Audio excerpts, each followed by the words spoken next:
Welcome to everyone, members of the new Kolel, the members of the old Sunday Kolel. Such a achtus over here, learning, and big thank you to the one who's at the head of the new Kolel, the one who's at the head of the shul, Rabbi Greenwald, who's works around the clock to increase the limud HaTorah here. So it's already been the tradition here to have a shiur on Sunday during the Sunday Kolel, and I already had the privilege of giving the shiur a few times.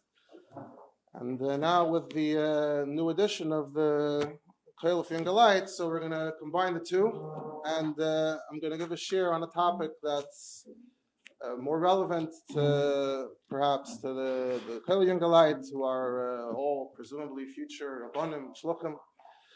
So this week, you have many Yidden that are fasting Bahab, which starts the first Monday, the first regular Monday after Tishrei. Fast Monday, Thursday, and Monday. Makar, you see in the Torah, Chaim Simon Tov Tzadik Beis, it says that in Ashkenaz and Tzarfas, they fast Sheni V'Chamisha V'Sheni after Pesach and Sukkot. And they based it, they wait till Nisan and Tishrei are over. And then they fast. They don't want to fast during Nisan and Tishrei themselves. And it's based on a pasuk in Eiv. It says in Eiv that right in the beginning, when it says that his children would make parties, so it says when they would finish the party, so then Eiv would immediately go and bring the oilis in a number that corresponded to all of them. Because Eiv said, "Ulai chatu vanai." Maybe in the midst of the revelry, something inappropriate happened. So he immediately had to be mechaper. He brought oilis right afterwards. That's where that pasuk comes from. Just because you may mayed, because a Yom Tov is that kind of environment, that kind of atmosphere. So ulay chatu, same logic. So that's a tainus tzibur. You read by Echal and the Torah. That's what the Torah writes in Simon Tov Tzadik Beis. So the Beis Yosef says, "What's the is there a makar for this? An earlier makar?" So he says there's a makar for this concept. Not for the fasting, but for the concept that there's a problem on Yom Tov in Gemara Kedushin and in the Tosfos there. So the Gemara Kedushin, it's talking about Yichud, Daf Pe'alav, and then the Gemara starts going from topic to topic, and the Gemara says that Abaya Dayer Gulfi, that Abaya would make rows of, Rashi says, Kankanim Shel Cheres, pitchers. So whenever there was some kind of kvutzas, anoshim v'noshim, if men and women were getting together for a drasha, for a chuppah, Rashi says, so he would put these things in between, not a full mechitzah, but something to keep them apart, and if you tried crossing lines, it would make some noise, it would draw attention, you would get caught. And Rava did something similar, he put kana, he put reeds, also somehow it makes some noise. And often said, sakva deshata rigla. She says, sakva means it's like in English you say the Achilles heel, the weak point of the year. The problematic part of the year is rigla, is Yom Tov, because you might say, Rashi says, kvutzas anoshim v'noshim. You have shmaya drasha, they're here to listen to what's being spoken, but noisim and they're interacting with each other. The Tosfos over there says, sakva d'shata rigla, and he quotes Rashi with a slight difference. It says more or less the same, and he ends off that the kvutzas anoshim are there instead of v'noisnim zem. Tosfos says v'noisnim ayin zelzeh. They're looking at each other, a bit different. It says v'yesh oimrim lekach nagu lisanos lachar pesach v'lachar sukkos. V'yesh oimrim. This is the makar for Bahab. So that's what the Beis Yosef is quoting there as the makar for the Torah, that there's a problem with Yom Tov. So just already mentioning Bahab, I should point out that the Rebbe spoke about the concept of Bahab in Iyar Tavshim Mem Ches. The Rebbe pointed out that the minhag seems to be on the decline, and Dafka Yirei Shemayim and Chassidim Shebechasidim, even though it's l'chayra an after Shulchan Aruch. The Rebbe said Ches Iyar Tavshim Mem Ches, that was the Sheni Kama, the first Tainus Sheni that year.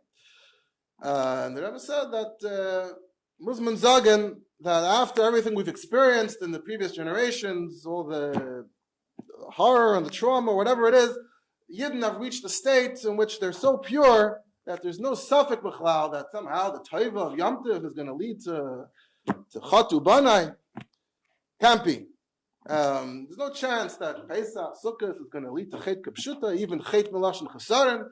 So therefore, Milamayla, they already recognized this and accepted this new reality. And Mamela, since Milamayla, it's been accepted, so you see the impact, the influence automatically translates in Olam Hazeh that it's just losing popularity on its own. And that Thursday, Yud Aleph, the Rebbe spoke about it again. Somehow, when people heard the first Sikha, somehow people came to the conclusion that the Rebbe is being ma'ir to start fasting Bahab again. So the Rebbe gave another Sikha saying, people are reaching out to say, should we start fasting Bahab again? That's not what I said, that's not what I meant. Again, he explained what he's saying again, and he said, I mean, you should mark Bahab, but in a positive way, in like a Yom Tov way. Ayin Shom. But anyway, in light of this idea that whole fast of Bahab is based on the concept of Sakva the Shater Rigla, that there's inappropriate interactions going on in Yom Tov. So I thought it would be a nice opportunity to talk about the concept of Mechitzos in light of the Mechitzos. And this is, of course, a big topic. We're not going to be able to discuss all the details. This is a taste, some exposure to the concept, which, of course, is a very relevant topic, comes up in all kinds of instances.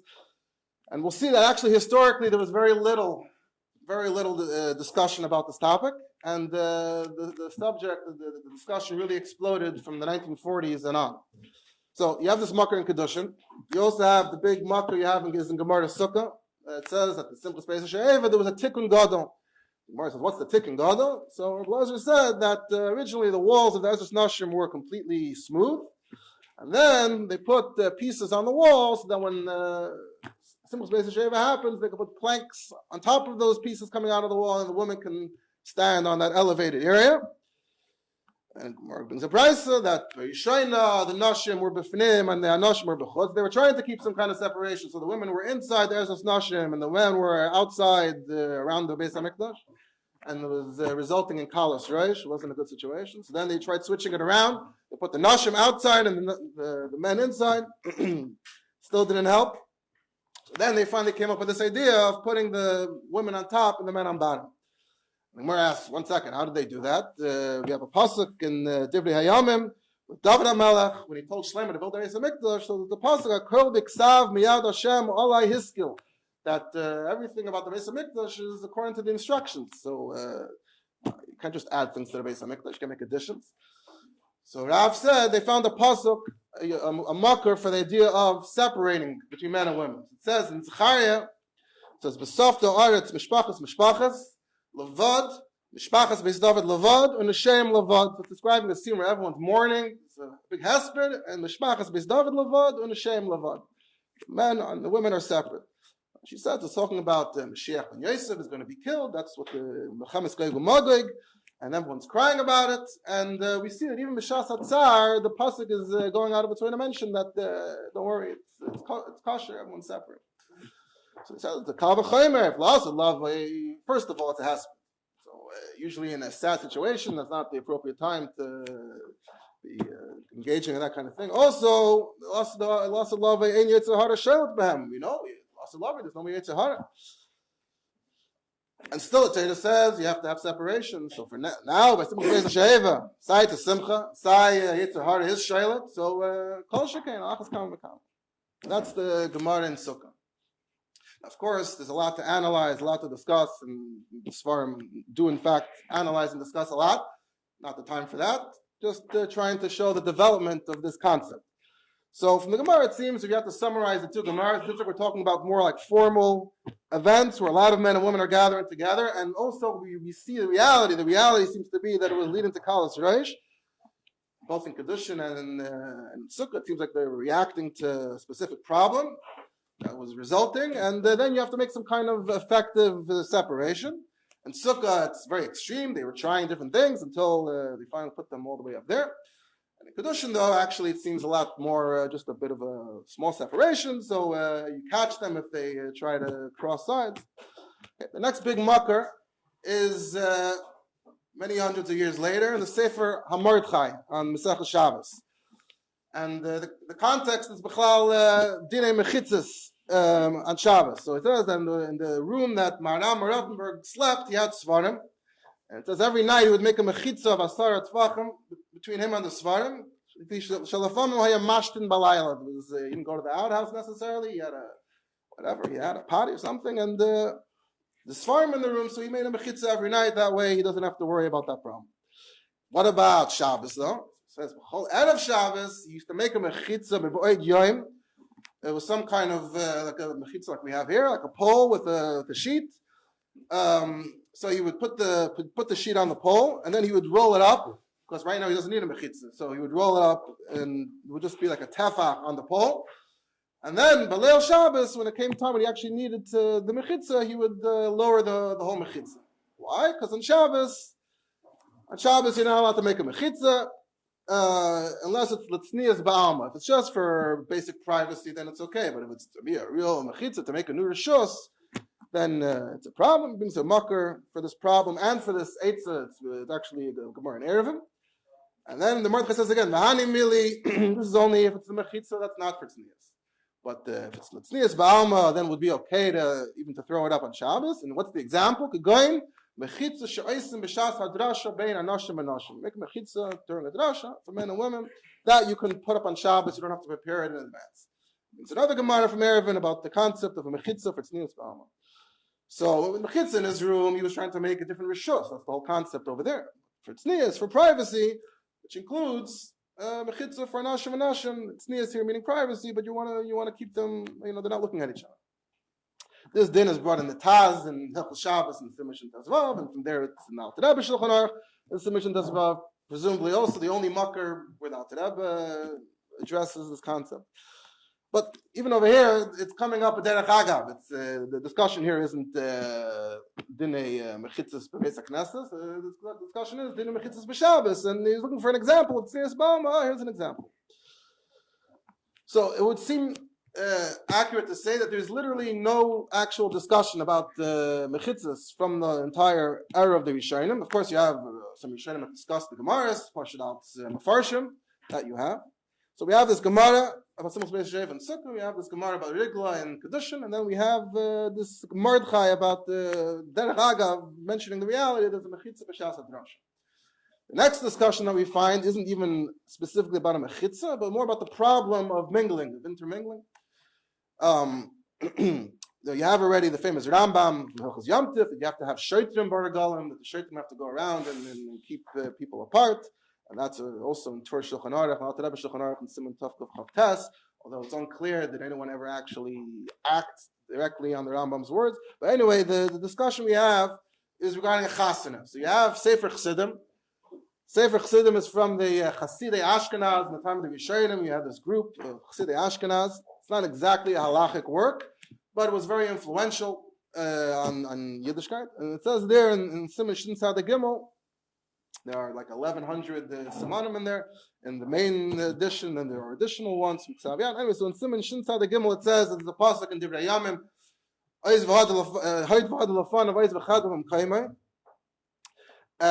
you see that the simcha l'mayla. So he says that's the basis for when you have a simcha, you say in benching shah simcha b'maynoi, the simcha l'mayla.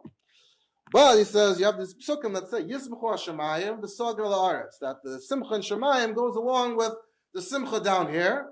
And he says, "V'sagal haaretz" means we have this lashon b'mkayim gila sham teher ada. When you're joyous, you also have to be under control. So he says, if the gila is b'makom sheish gila is ra'ada, then there's simcha l'mayla, and then you can say shah simcha l'mayla. Then it's accurate to say, it's fair to say. But he says, if a person takes a woman she'ena haguna, not a good wife, or he's not a good guy, or they're both not good people, or ein tarbus sham and ibol peh b'neim, they're not behaving appropriately, it's meret ibol peh, or nashim yeshves bein nashim, or there are women sitting among the men, this is the kilayin, sheher hurim sham, this is inappropriate thoughts, la yitachin levarach shah simcha b'mayna, then you can't say shah simcha b'mayna because there's no simcha l'mayla, so what are you saying? It goes on, is mayach a bit more, that kol mitzvah abba ba'avera, you shouldn't do the mitzvah, so let's say being masameach b'chasan. So if there's pritzim there, if there are people that we know don't behave appropriately, so it's impossible for this event to go by without the pritzos, or he knows that he's not going to be able to be here without being maharer, something's provocative, or Einu Yachal Liyas Milidas Benashim, you can't avoid seeing women. So Al Yisham, so another variation of this point. Again, later on, there's also repetition. So in Simon Tov Shin Chaf 11:20, it has also the kata about just the point about him Adam Lekech LeIsha. What are you talking about? And or Nashim Yeshus Ben Anashim. What are you talking about? So from there, so in order for Sefer Chassidim to be influential, so you have to see, do people quote it?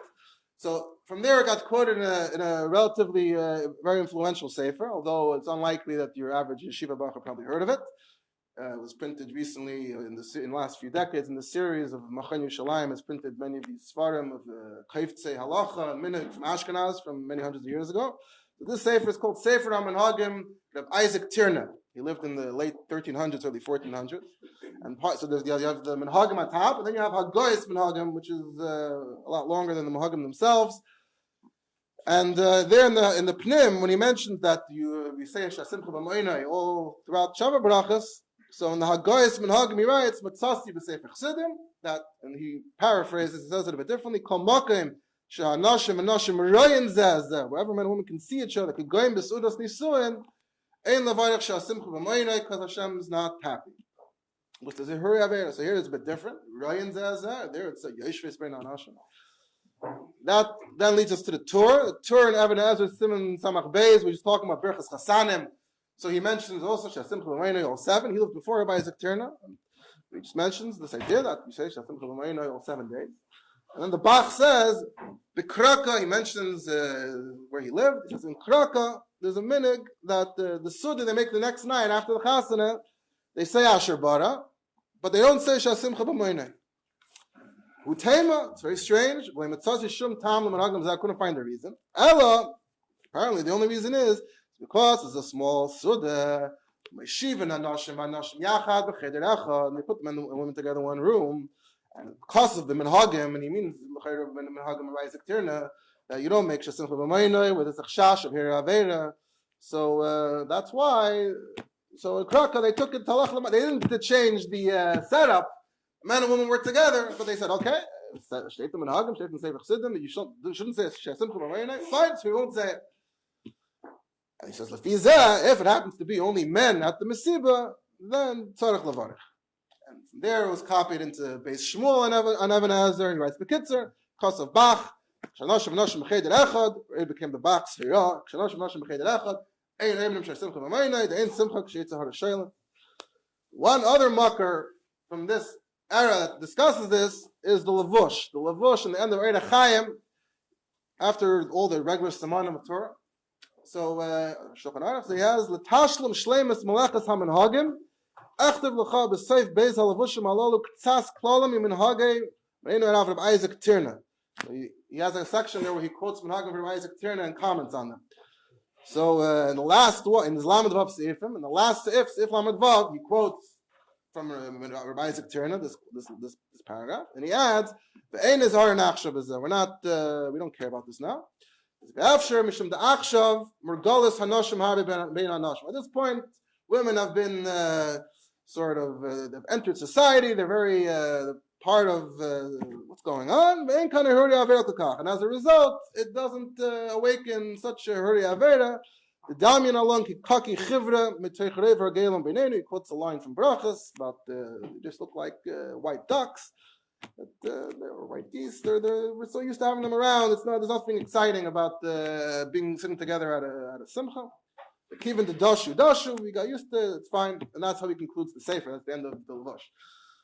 That's that discussion in essence. So you have a few negative sources. You have the Lavush though on the other hand, and you have different variations. Are they sitting together? Do they see each other? Are they in one room? Of course, you can, if you want to force one lashon to mean more like the other lashon, you could. Also, in the Gemara, it seemed like we're talking about an actual problem of kalas reish. There's actual levity, kalas reish. But here, it seems like we're just concerned about the hearer, which is not something that we can gather evidence for necessarily. And that might explain the Lavush's reaction. Lavush is saying, you're saying there's a hurim, maybe there aren't a hurim. How do you know? Also, the whole nafkamina here is interesting. The whole nafkamina is, can you say Shasim Chaboyna or can't you say Shasim Chaboyna? Which, like the Bach said, okay, so we won't say Shasim Chaboyna. Also, the fact that the makar from Sefer Chassidim itself is interesting because sometimes Sefer Chassidim is a very influential source, but there's also a lot of stuff in Sefer Chassidim that's not. Even in that same paragraph, right? If the wife isn't hagun, the husband isn't hagun, that no one's talking about that. So who says it's mamish strict halachic gather? On the other hand, the fact that the Bach and the Beis Shmuel quoted it, that sort of gives it a strong halachic imprimatur. On the other hand, you have the Lavush who's pushing back. Okay, so that's more or less what we have until until this last generation. And notice what was not mentioned at all in all of these discussions: a mechitzah in shul. That's one thing that didn't come up once. It seems that for the last 1,000 years, either the women didn't have, not every shul had a place for women, or they had their own room, their own annex, and you have discussions in Svarim about the Kedushas, Ezras Nashim, and how it compares to the Kedusha of the main shul. And it seems like it was so obvious, it was just so taken for granted that they just literally never found any reason or purpose or occasion to discuss it. And what happened before 1,000 years ago, that's already, prehistoric. It's hard to know what happened then.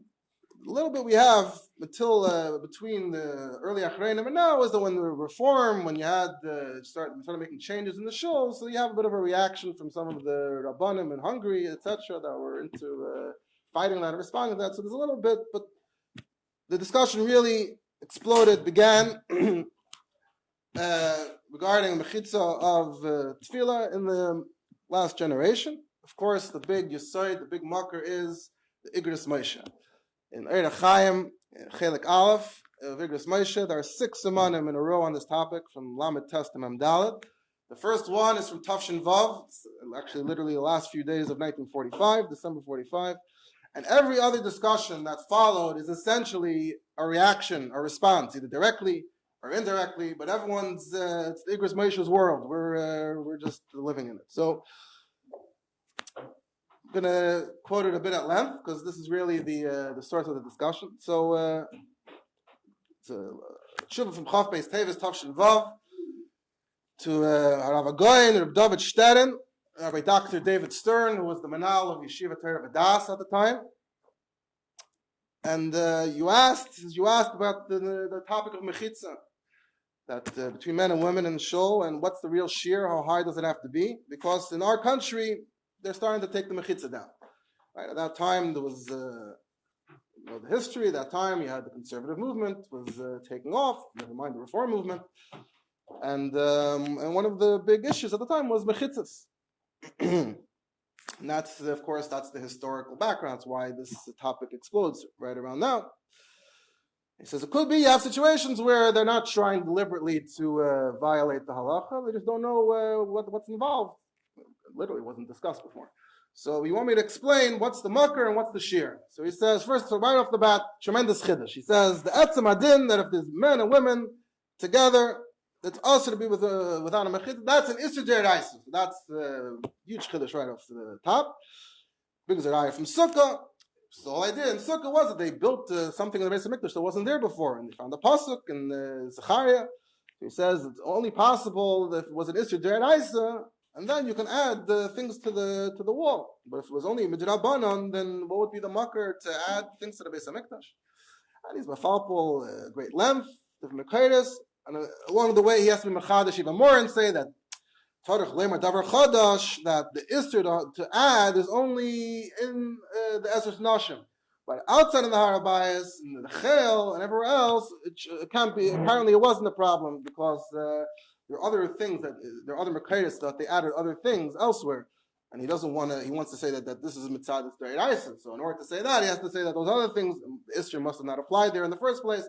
So they had more leeway of what they can add, but here you could only have added it if it was deraisa. It says, we see from the Sugya and Sukkah that even if there was a mechitzah, but if mechitzah didn't have the desired effect, if it was still resulting in kalas reish, the isur deraisa is still present, right? Because first they tried other things and it wasn't working, and ultimately the final thing they did was they added things to the Beis HaMikdash. So that means that the entire time there was still an isur deraisa, and they were still able to use that isur as a heter to build in the Beis HaMikdash. Right? Because originally it says nashim b'fnim and nashim b'chutz. It already is a huge mechitzah. If the nashim are b'fnim and the nashim are b'chutz, so there's a wall, the wall of the Beis Hamikdash itself. Alpha became there were gates, whatever the doors were open, there's some connection there. So even though als mechitzah it's a kosher mechitzah, but if it wasn't working, there was still an issur deraisa, and that's why ultimately they were able to build. Don't tell me that the issur was something else, that it was yichud, that men were going in, or that it goes barichas into that. No, the issur is mishum kalos roish. And first they thought the problem was that the men have to look in through the women, because the women are into the men are outside, so the men are looking through the women. And obviously the looking itself, and this is also very key to the Igros Moshe. According to the Igros Moshe, the problem is not the histaklos. On their first attempt, the women were in front of the men. And if there hadn't been kalos reish, it would have been okay. So it seems like the women being in the way and within view, that's not a problem. The problem was that the resulting kalos reish didn't work. So they kept on experimenting, and they put the women in the back. That way the men shouldn't be looking at the women, they're behind them. It still didn't work because of those gates, there's no mechitzah there, so they're still interacting. Even though it's a great mechitzah, but it's not working. So that's why, still, midaraisa, they had to put up this gezustera, so the women could be on top, and then they're literally not mingling at all. That's how he understands it. So, and Batik Nesiyas, we also have men and women that are coming to daven. So Toiv Yaiser, ideally you should do the same thing, put a gezustera. And if you can't do that, if they're on the same level, so then you have to have a mechitzah mamish that's going to prevent kalas reish, and it's not enough that it's a mechitzah, halachic mechitzah, because we see in the Beis Hamikdash that the halachic mechitzahs didn't work. So can't be a sort of tfachim and akarka, because you can still have the same kalas reish. What's kalas reish? Talking, touching, you can still do that. So it's mamish still asur midaraisa. And it's even worse because in the Beis Hamikdash, what didn't work was mamish huge walls. It's just a door in the wall, and that was the whole problem. So by the gavis, if you just have 10 tfachim, so it has to be a mechitzah that doesn't lead to kalas reish. And then comes the chiddush the other way, though. What's the chiddush the other way? That according to the Igros Moshe, the mechitzah has to be up to the shoulders. He says because the issur is not histaklos v'haraya, they started their first attempt. Had the women in front of the men, and they just thought there's no kalas reish, and the only problem was that there was kalas reish in the end, but the histaklos itself wasn't a problem. So that's not the definition. And even he says also, what was the final tikkun? The tikkun gadol, he says all it says is they put things on the wall and they put boards. It doesn't say anything about a mechitzah around the gezustera. That's what the Igros Moshe is. So that means that the women were just sitting on planks in full view. And if you're standing if you're standing under the gezustera, assuming you can stand under it, then you can't see them. But if you're standing in the middle, you can see them.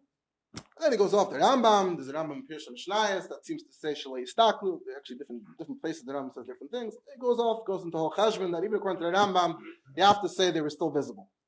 So anyways, so therefore the mechitzah up to the shoulders is mistaber that it's not going to lead to kalas reish anymore. So yesh lahater, and he says it's 3 amas, 18 tvachim. Elsewhere, discussion as to what is 18 tvachim according to Rav Moshe. Even though you can see their heads, it's no kalas reish. You're machmir to put the mechitzah even higher. Now, it's befrat that a lot of women in this country aren't covering their heads, and that's a different problem. It's the davening in front of an uncovered head. There's ladina. You can be mad to that also, even if the mechitzah doesn't block their heads. Because the Aruch HaShulchan, the famous sheet of the Aruch HaShulchan, that very Nisenu Arabim, since it's very common nowadays, so it doesn't count as an erva linyan davar shebekdusha. That's a whole different topic. So, Hachas miutchas tvachim, then it's mamish aser. You have to make a big macha. Even if it was the Rabbana, you have to make a big macha. So Kolshkin, that's their nice.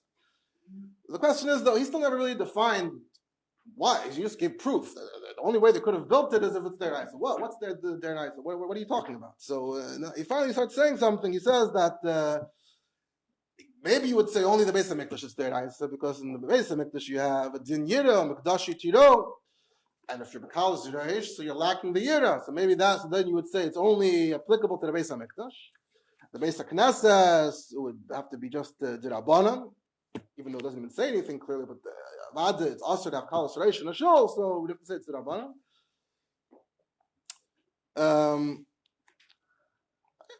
And he says that there'll be no way of getting around it. You can't say this. When it comes to the kedusha of Beis HaKnesses, you can't make a t'nai and say this shul has no kedusha at all.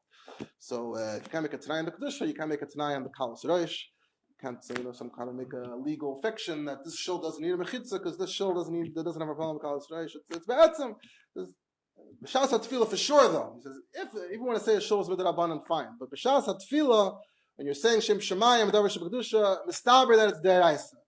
Because the whole Kedusha of the shul, why do we say that the shul has Kedusha? Because it's a place where you say a Davar Shem Kedusha. That the Davar Shem Kedusha is obviously Kaddish, and that's where the Kedusha of the Beis HaKnesses derives itself from. So, Zatmendach, the greatest Kedusha of a Davar Shem Kedusha, so mashma that B'shas HaTfilah, there's Dinei Kedusha deraisa. So therefore, you can't have kalas roish b'deraisa. Then he says, l'chayra though, maybe with even deraisa in every gathering, no matter what the theme of the gathering is. Because what's the whole marker of the Gemara in Sukkah from the Hesped? The Hesped, it's not in the Beis HaMikdash, it's not a Davar Shem Kedusha. And if you say that it's over there, it's not deraisa, it's just tznius, then how do they learn from there to say that in the Beis HaMikdash it's deraisa, according to me? According to Ramesh. So, mashma that it's usher everywhere where the men and women gather together, mid-deraisa. Then he says, maybe behesped, it could be just tznius ba'alma, and it's still a raya that there's a musig of kalas roish, and in the Beis HaMikdash, then it turns into deraisa mishum yira. And that's what Beis HaKnesses will be deraban, and shas tefillah deraisa, and in other events, just tznius. But mistaber, yosef mistaber, here he says, shumi deraisa b'chol makom kibbutz. So that's also a very big chiddush. Then he adds, if it's not a gathering, if it's not a formal gathering, then it's actually mutter to mingle. The more Kedushin, you have a concept of a woman pushing her way into the Azara for some reason. Only a simple space of She'eva has been a formal gathering, then it would be a deraisa. Therefore, in our Bate Knesiyas, you still need to have a mechitzah that prevents kalas roish. Again, he sums up either existera or yudchas tvachim, yedider mekirei Moshe Feinstein. The Shuvas that come after that, there are some additional details. So, for example, in Shuva Mem, he talks about the Isser Istaklos, looking at women. So he says, it's always Asr. This Shuva, he said the problem isn't Istaklos. So he said, it's Vada Asr to look in every situation, even if he says when a woman comes to ask the Rav Shaila and Isser Beheter, he has to be careful not to look at her. And anywhere, he says, but that's not the that's not the reason for the mechitzah in the shul, or wherever you gather. Because for istaklos, that's on you. That's up to the men to watch themselves. Just like on the street, you don't put mechitzos in the street. You don't. Normally, we don't have separate streets. And if someone is going around dafka looking and leering, that's his problem. But and why is it not our problem? Because we don't know what he's doing. We don't know what he's thinking. It's not nicker to other people. Kalas reish is nicker to other people. If you have a whole environment which is inappropriate. So pulls other people in to the kalas reish. So that's our problem. So then we put on mechitzah of yudches tvachim. But again, he says al nefesh should make it higher, but at least yudches tvachim. And the next shuvah, he actually walks back his claim in the first shuvah that every gathering is a deraisa. Here he says that misupkani, if it's a chasana or something else, I'm starting to doubt whether there's an isser if there's no yichud problem. And now, v'yesir neita shalekel isser, and now I'm leaning towards saying there's no isser. Why? Because by the Korban Pesach, we find that the men and the women were eating together. And there are a lot of mishpachas, because every Korban Pesach it had at least 10 people, and the Medrash it says 40, 50, 100. And according to the B'Shimon, the Pesach can't even be eaten b'shtei chaburis. So if you have a mechitzah, it's no good.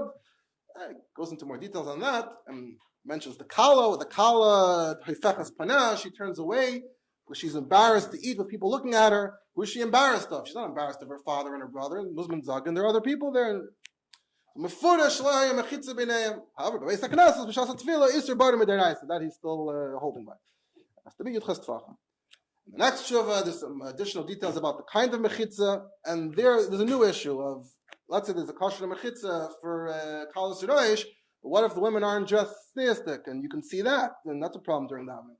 He says if you want to make a mechitzah out of netting, some kind of netting design, if you can see that the zrayas hamagulis, if they're not covering their arms, so then the mechitzah is nothing. But if it's thick enough, the holes are so small that you can't really see anything. You just see like a shadow. You see that someone's there. That's not a problem. Also, if they're on a balcony, then also you yitzim it's on mechitzah, even though the mechitzah is very low, because if they're high up, like in the Beis Hamikdash, they didn't have a mechitzah. However, if you have uncovered skin, so then you're going to have to add something just for that problem, different problem. And even better, if you can also block their hair, which we discussed earlier, it doesn't bother Ramesha as much. It says, Lamaisa, I see that shuls that have a balcony, they don't put any mechitzah in America. They just, if they have a balcony, that's it. I don't know why. If they can't do anything, they can't do anything. But the v'zay, if you're Yeresh Shamayim, you have to turn away while you're davening, not to look, which is a different problem. It's Kalas Reish, it's fine, but where you're allowed to daven. And the next shul he discusses a mechitzah out of glass, and he says you made a mechitzah out of glass, shlish milamayla. So he says, yeah, you're right. That's a great mechitzah according to me. But again, you have the problem of the pritzos, so you won't be able to look. So if you break some dafka b'schuchis, so then you have to make sure that everyone's dressed appropriately. And if someone comes dressed inappropriately, and you can't tell her, so then you're going to have to make sure not to daven and say divrei Torah in that direction. But the kaviyas, you can't. What are you going to do? You have the kaviyas. You either can have glass, or everyone has to dress appropriately. Because I heard this glass that's you can only see it through it from one side, so maybe use that so the women can feel like they're looking in, but the men can't look back. Yesh and according to Ramesh, what if the whole thing's made out of glass? Maybe also okay. And the next shuvah talks about a place where they didn't have mechitzah, and then someone came along and said, "Oh, we don't have mechitzah anyway. Might as well just sit mamish mixed together." And everybody said, sitting separately without mechitzah is not good, but doesn't mean that might as well sit mixed together. You still have to tell them if that's all they're willing to do, to sit separately, so sit separately. There's another shul from elsewhere where he talks about what if a woman just makes her way into the shul bakrai. There actually Ramesh says it's not a problem, and he says back in Al Tahaim, it was ungenommen that a woman could go in the shul to beg for tzedakah during davening or whatever. Or he says even in Avela, Lim, or Kaddish, which is a whole different discussion, women saying Kaddish. And this was actually also relevant recently when you had the outdoor minyanim. So one of the shilas that comes up with outdoor minyanim is you have women coming and going, walking around. Let's say it was Yom Tif. Women wanted to actually be present for the davening. So do you have to put up mechitzos or is it bakrai? So that was relevant recently, actually, mamish right here. So a lot, that's Ramesha, that sums up what Ramesha said on the subject. A lot more was written on the topic, it's impossible to go through everything. Even Ramesha himself, there's a lot to analyze and discuss. And like I said, he's ground zero. Everyone who discussed anything about it afterwards is reacting to him. Even, let's say, in Shas Shuvas Divrei Yoel, the Satmar Rav, there's a long shuvah where he's reacting to Ramesha. Also in the notorious Sefer Maina Le'igris, which was printed in Tafshin Lamed Daled. It was printed in the exact identical format of the Igris Moshe, but it was attacking Rav Moshe. It was printed by a Rav. His name is Rav Yom Tov Alevi Schwartz. He was born actually in Auschwitz before it was a notorious place. He learned in Shivas Chachma Lublin. He survived the Holocaust, the ghettos, and the camps, and he came to America, where he was not the first tier or second tier Rav. He didn't get a lot of attention.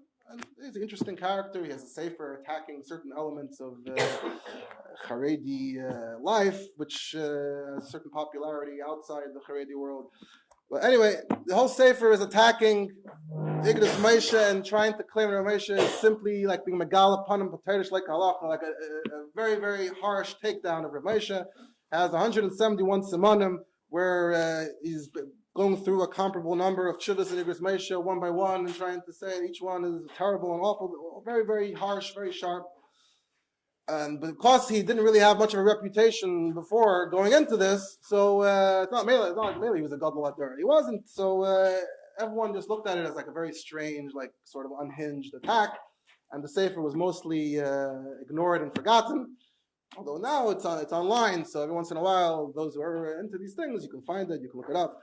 So he has a whole arichas there about this tshuva. So it's just interesting to see how he reacted to it. So first of all, he reacts very negatively to the idea there's a deraisa here, and especially he's very offended by the idea that in the first shuvah, make sure that every kibbutz of anashim is issur deraisa. What? Every time there's 10 men and women in a room, it's issur deraisa? That's crazy. Well, we see Ramesh himself back down on that. And he says, in my opinion, well, how does he understand? He says, in my opinion, there's no mucker for mechitzos and shuls. Why do we have mechitzos and shuls? Messiah tradition, because we always have mechitzos and shuls, so we still have to have mechitzos and shuls. He says, for example, it's Hakapella and Shulchan Aruch, there's nothing about it. He says, however, let's say the Ramah, right? So the Ramah didn't write anything in Shulchan Aruch. However, yes, he was in Poland. We see the Beis HaKnesses of the Ramah. The Ramah's shul is still in Poland. We see there's a Bible shul. So even if he didn't write anything, but we have the Messiah Baal Peh. Clearly, Ramesh, when he built the shul, if he built the shul. The Bible shul wasn't added later in the Ramah shul? What you're asking because you specifically heard that it's a later edition? No, I'm just asking that. He's assuming that it's a part of the. Well, it's an assumption. When did they go to shul back? I said in the last 1,000 years, either they didn't have or they had a separate room or something like that. No, this is. You already have discussions in Rishonim about women regarding shul. No, there's definitely such a concept. But whatever reference we do have to women being in shul, it's always a reference to them being in a separate room or separate annex. So that's the tradition that we have, and he prefers to say that. I don't know if it's just because he wants to say the opposite, or obviously he's a very Haredi individual. Yet he came to the conclusion that there's only a makar b'shas simcha if there's a simcha going on. Otherwise, no makar. Also, the Yudchas Tvachim bothered him. Of course, he said fakert, and he goes on and on. Right. The Martha mentions. But what's the makar? Meaning, of course, we do it. The question is, what's the basis? Is it Derais? Is it Rabbanan? Based on what? So also the Gemara mentions the Hesped. The Hesped is not as B'shas Simcha. Anyway, so 18 Isis, he goes on and attacks Ramesh. That's just one interesting reaction to Ramesh. But of course, like I said, a lot of all the Shuvas are talking about it. If you want to more on the top, look in Pardes Chabad, Gillian 13. There's a very long article from Baruch Oberlander who really did go into almost every detail, every source on this topic from a Chabad perspective. He's Mitzayin there. Rav Brian, who wrote an article before him. You also have Rav Yaakov Horowitz of Rishon Tzion has a thing about mechitzos by simchas, because l'maisa we're not makbid 100% in every part of every simcha shower brachas. So right, you do have the Lavush who says you could be lenient, so he tries to thread the needle, figure out how do we what are we doing, and are we doing it right? Of course, we know shluchim always have all kinds of questions, especially about the creative mechitzas. We know generally that Rebbe did not accept the concept of 18 tvachim. It has to be above the head. However, that's only if it's on the same level. And in 770, though, you have a glass, so it's not completely transparent. It's a dark glass, it's tinted, but it's not completely. It doesn't block them out completely. There's a minor from the Rebbe actually about 770 as well. So you have the questions about trees, give me a mechitzah out of trees, and then all those types of things. Also, Shulchan told me that he had a shiloh once where the men are in the front and the women are in the back, so that's already a certain mila, and they're a bit higher. Then it's not like they're not all the way up on a balcony, but they're it's on a higher, on an elevated platform. So then the question is, do you need a full mechitzah all the way up, or can you say that they're behind them and they're elevated? So maybe if the wall is 6 amas from the ground, not 6 feet from the ground.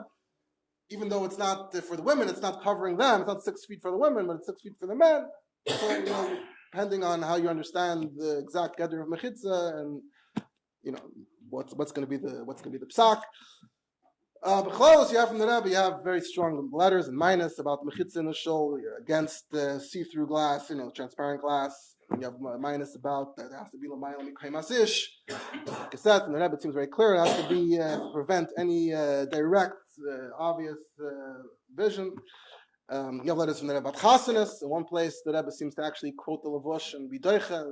Lavush says kaki chivri, but we see the reality. Reality is it's not. So I also when it comes to shiurim, then you already have minus from the Rebbe that say there are exceptions if you have a shiur and the kind of crowd there. When it comes to those types of things, other events, non-davening, dinners and everything, then you really have to know it's not just the minus of the Rebbe, but also the history of Chabad and the history of all kinds of events that took place over the decades with the Rebbe's knowledge, the Rebbe's askama, pictures of Chabad events that were even published in official Chabad publications.